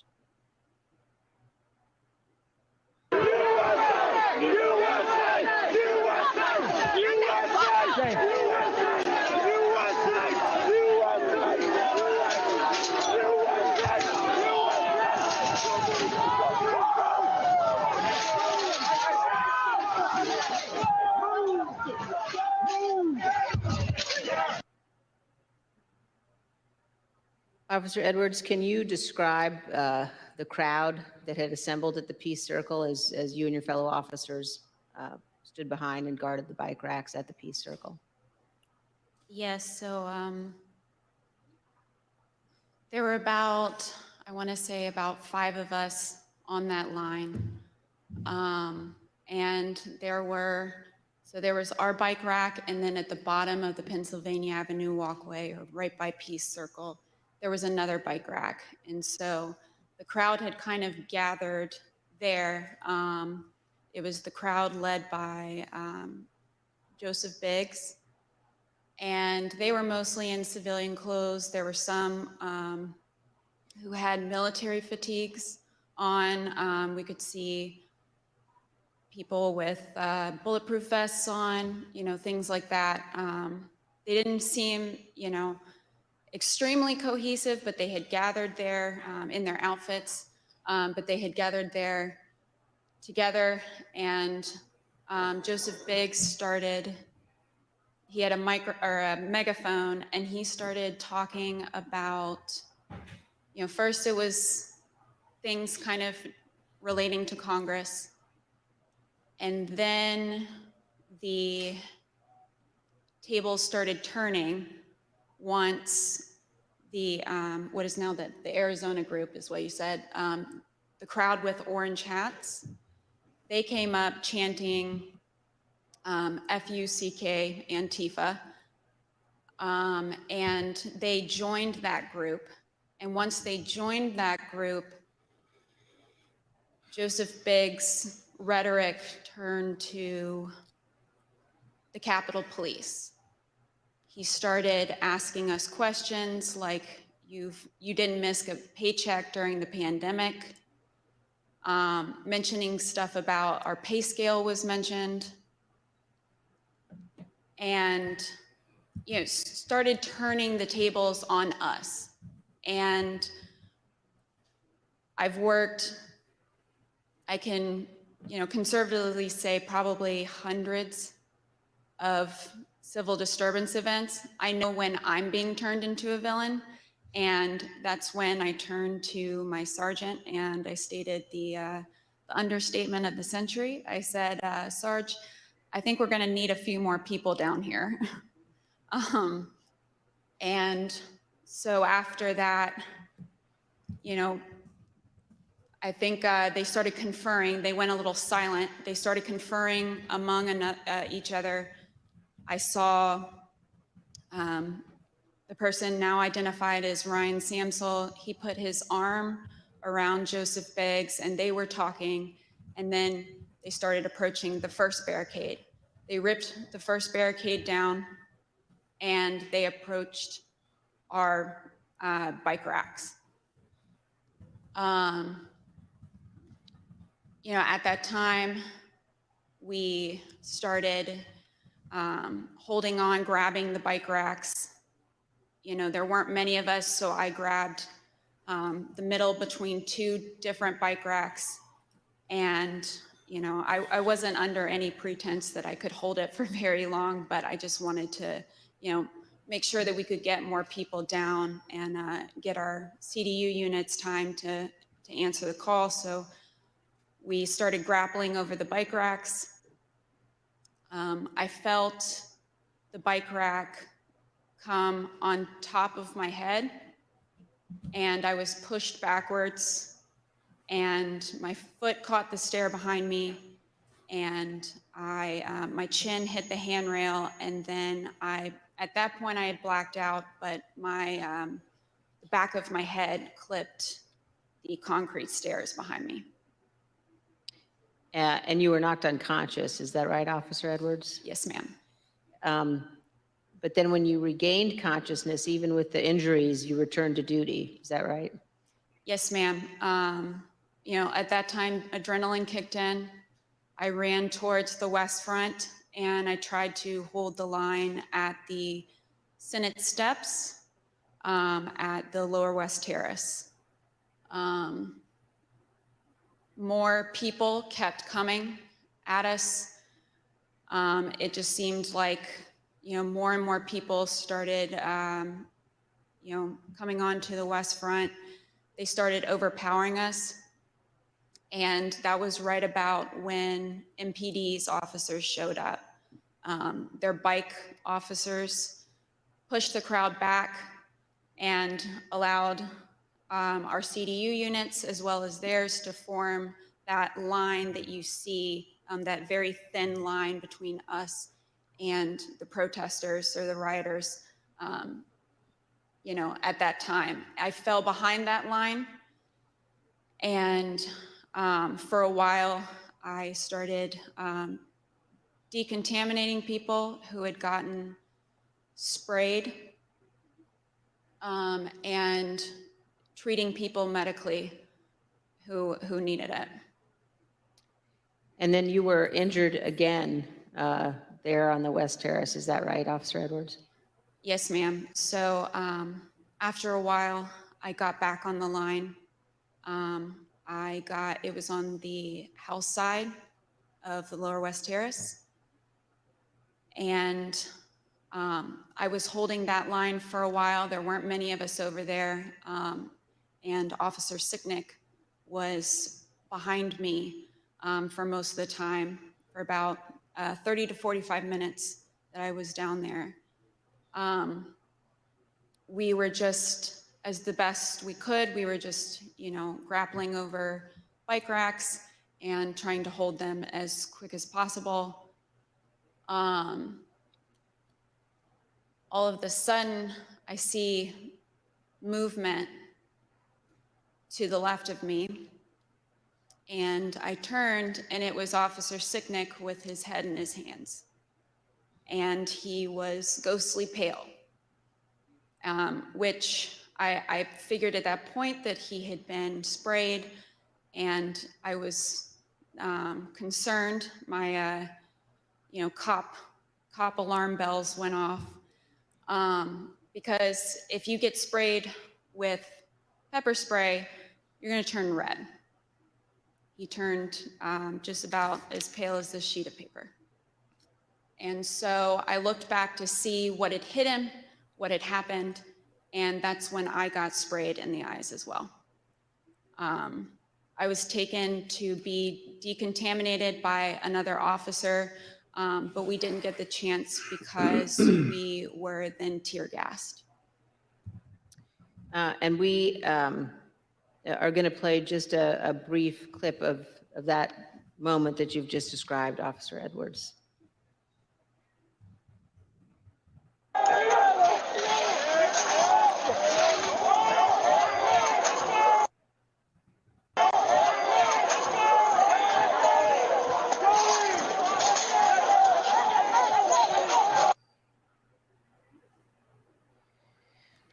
Officer Edwards, I just want to thank you for being here. And I know, again, how difficult it is. I know the family of Officer Sicknick as well, who's here tonight. And one of the things one of the Capitol Police officers said to me recently was to ask me whether or not, as members of Congress, all of us understood that on that day, on January 6th, when we were evacuated from the chamber, were led to a safe, undisclosed location, whether we knew that so many of you had rushed out of the building and into the fight. And I can assure you that we do know that, and that we understand how important your service is.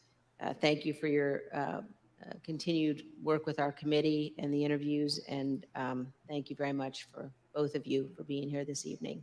Mr. Chairman, I yield back. Thank you very much. Ms. Edwards, can you give us one memory of that awful day that stands out most vividly in your mind?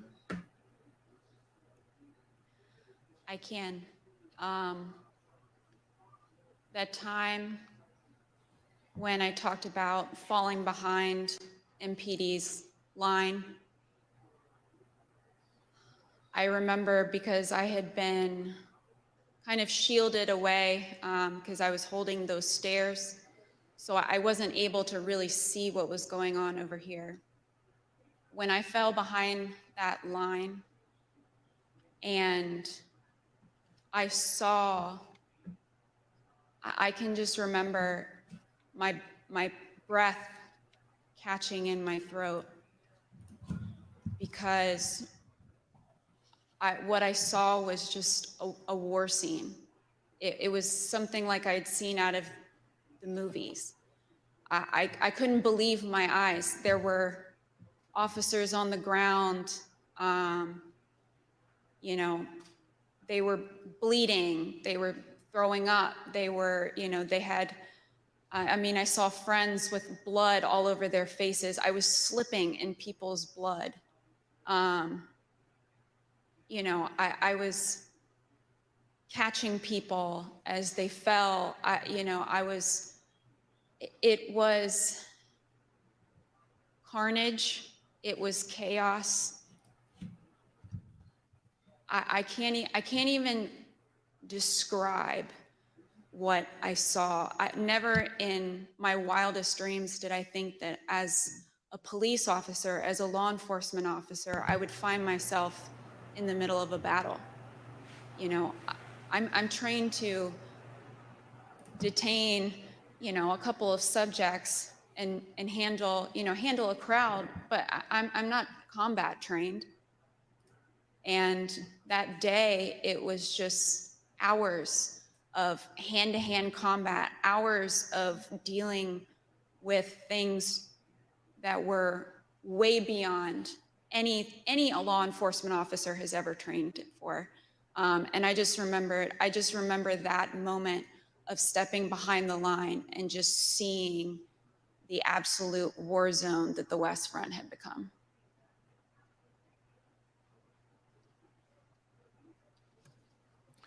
Let me thank you for your service and obviously your bravery that you have told the world about tonight. It's unfortunate that you had to defend the Capitol from fellow Americans. None of us would ever think that that would have to happen, but it did. So let me thank our witnesses for joining us tonight and sharing their experiences with America. Throughout my chairmanship of this committee, I've continuously vowed that this committee will ensure a comprehensive account of the heroic acts on January 6th, and that we will follow the facts wherever they lead. Your testimony is an essential part of that record and helps us do our job. Mr. Quested, thank you for sharing your footage and your account of the day's events with us. The images you recorded and have shared with the committee do a better job than any of our words in reinforcing the violence of January 6th. We hope that the power of your footage helped encourage all Americans to consider how citizens with so much in common could viciously brawl at the seat of their democratic government. Officer Edwards, thank you for your brave service, as I indicated, on January 6th, and all you did to protect us, and most importantly, our democracy. If you and your fellow officers hadn't held the line against those violent insurrectionists, we can only imagine the disaster that would have ensued. Your heroism in the face of danger is admirable, and your will to continue to protect and serve despite your serious injuries should be an inspiration to all of us. We wish you a continued recovery and look forward to seeing you back in uniform sometime soon.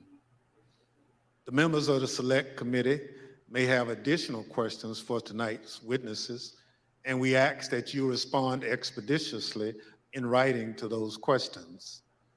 Without objections, members will be permitted 10 business days to submit statements for the record, including opening remarks and additional questions for the witnesses.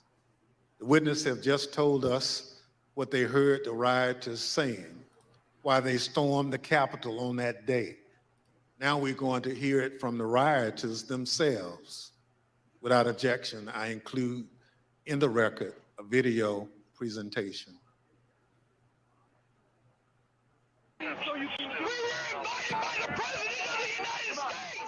What really made me want to come? It's just more theater. That's all this is. Why do you think it's on prime time? All that time.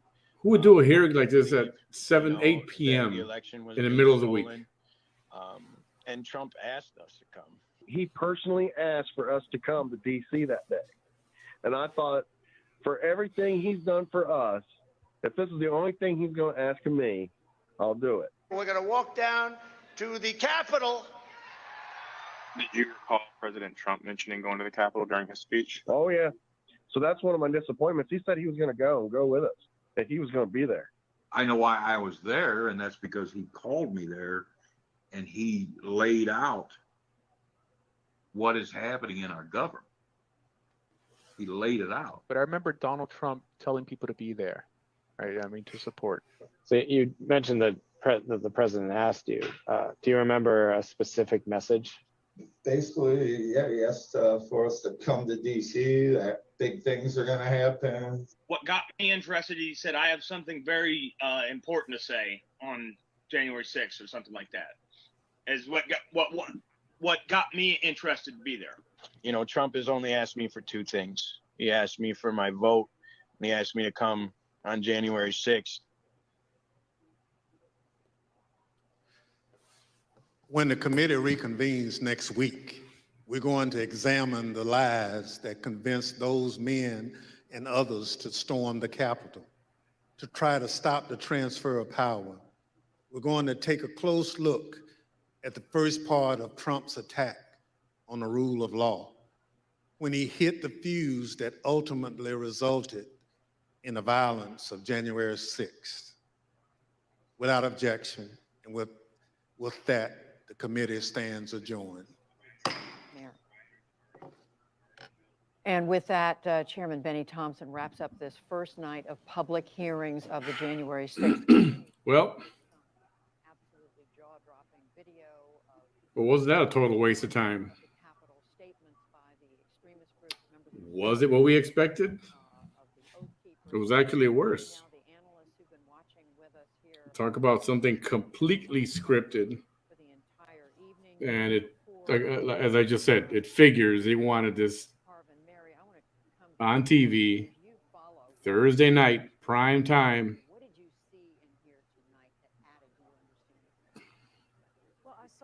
So I'm almost sorry for putting you guys here for this long and watching this nonsense. Hey, Eilish, yeah, I hear you, and it is a circus. That's what it is. And then they don't come back until Monday. Will I be here to stream it? I don't know. If it's going to be more of the same, it's pointless. We already know where this is going. So, thank you all for hanging out and watching this,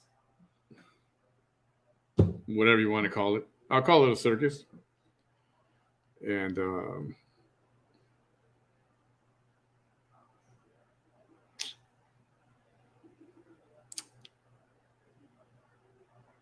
yeah, it's pretty scripted. I don't care about the count who's watching or who wouldn't watch. I think we all know this is scripted. This is right out of the anyway, everybody have a good night. Thanks for hanging out to watch this thing. And I'll decide over the weekend if we're going to watch it on Monday morning they said 10 a.m. Eastern, so 9 a.m. Central. We'll see how it goes. Thank you all. Have a great night. Talk to you soon.